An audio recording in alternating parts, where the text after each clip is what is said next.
Good morning, everyone. It is a beautiful day. I'm so happy with the cooler weather. It's about like 9, going on 9:30, and I think it's like 70 degrees out here. It's so nice. Yeah, I'm just watering everything, even though this is all pretty much shot at this point. Even though this is going to be tore down pretty soon, I'm still watering things. I still have zucchinis coming in, but the zucchinis are really sad and a lot smaller than my first 2 zucchinis that I got because of all the aphids that took over and other bugs that I don't even know. My brother is going to give me a bunch of birds just decided to be crazy in this tree above me. My brother is going to give me some dill seeds because he said dill is supposed to deter aphids, so we'll see if that works or not. But yeah, I have a couple zucchinis that are just not, look at that, look how small it is. I have 2 right there that are just tiny, and look at all this. It's just kind of depressing to see all those bugs that are taking over my beautiful zucchini plants and tomatoes and just everything.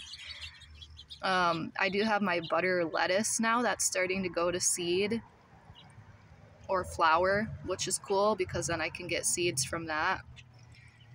My video yesterday cut off, so I can show you guys what I was going to show you yesterday. That's one of the things I was going to mention. And yeah, I'm really excited to start. I know I've been saying this a lot, but I actually am, now that it's cooler, going to start working on expanding this area and trying to get my lettuce seeds and other seeds in the ground for my winter crop. I don't know if I'll get any tomatoes at this point, so I might just go ahead and take those out, and they all kind of toppled over in the middle.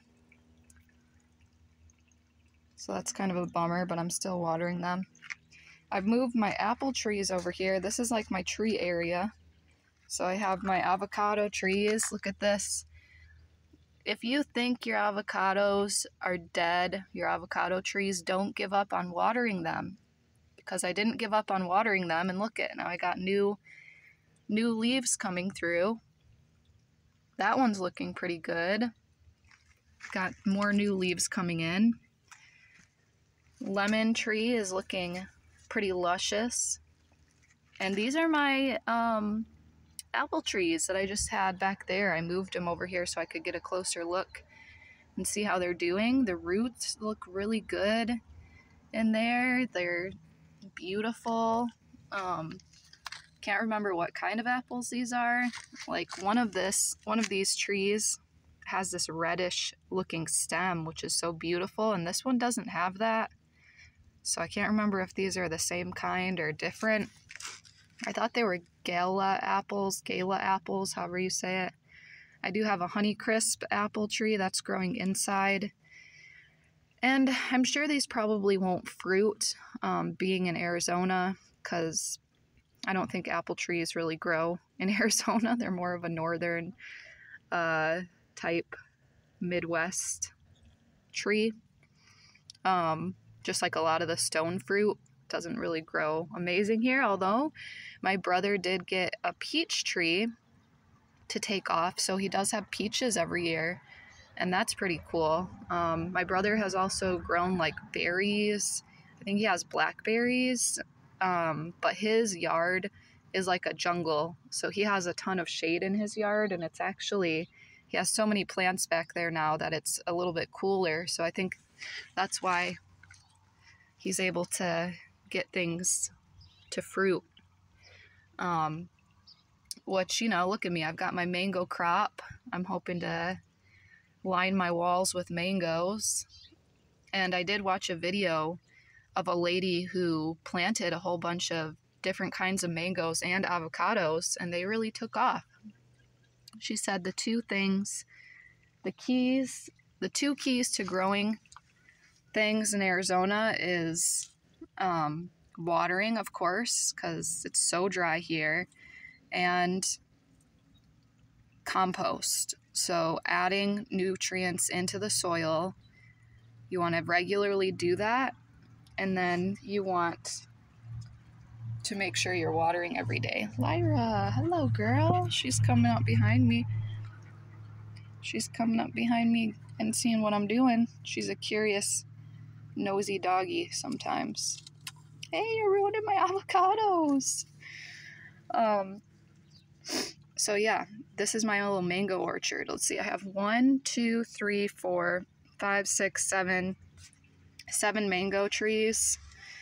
This was one that I guess, I don't know what happened to it. I think it died in there because that pot is so terrible and there's no drainage and it just sat in the water. So the seed may have drowned. I'm not sure. But I can't even remember which one my Kerry mango is, which one my Kit mango is. I'll have to look back in my videos to just double check and see which is which. But yeah, inside I have a Honeycrisp tree growing, and then I have a cayenne pepper growing inside. That's about it. So yeah,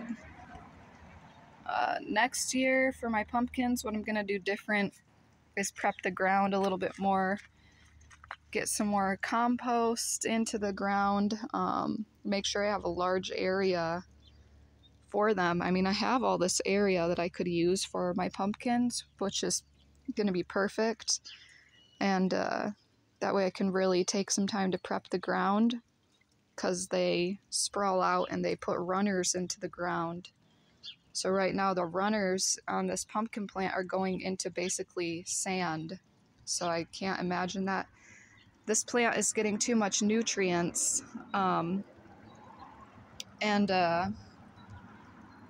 Yeah, that over there is probably going to be a little bit better. You can kind of see the difference between that side of the pumpkin plant and this side of the pumpkin plant. Like the leaves over here are pretty yellow and rough looking, whereas the leaves over here are a little bit more lush. Don't have any really yellowing or anything like that. And it's got more, that's because it has more nutrients over here. I added some dirt over there. So yeah, next year I'm gonna do 2 things. I'm gonna plant my pumpkin plants like a month or 2 earlier, because Halloween is in like 2 days, and I didn't make my goal, sadly, of getting pumpkins, so I had to buy pumpkins. So I didn't meet my goal of growing pumpkins for Halloween, but I did learn some important things. So next year, I'm gonna start them a lot earlier and have a bigger space for them, and just add a ton of compost and nutrients into the soil, because this plant is a heavy feeder too. And then I am gonna do plant some dill everywhere to try and deter the aphids, and I might look into some other things to do for that. I heard neem oil is supposed to be pretty good. So like rubbing the plant with neem oil a little bit or spraying it, and it's not like a harmful pesticide. I really don't want to use any pesticides. I just kind of want to use nature to fight nature. I don't want to use any pesticides or anything like that.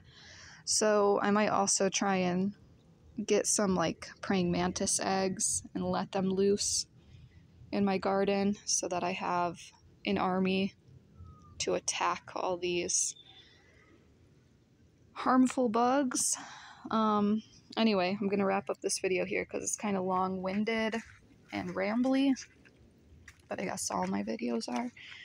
So I hope that you all have a great day, and I will see you in the next one. Hopefully in the next video I'll have made a little bit more progress over here on my garden, expanding it out.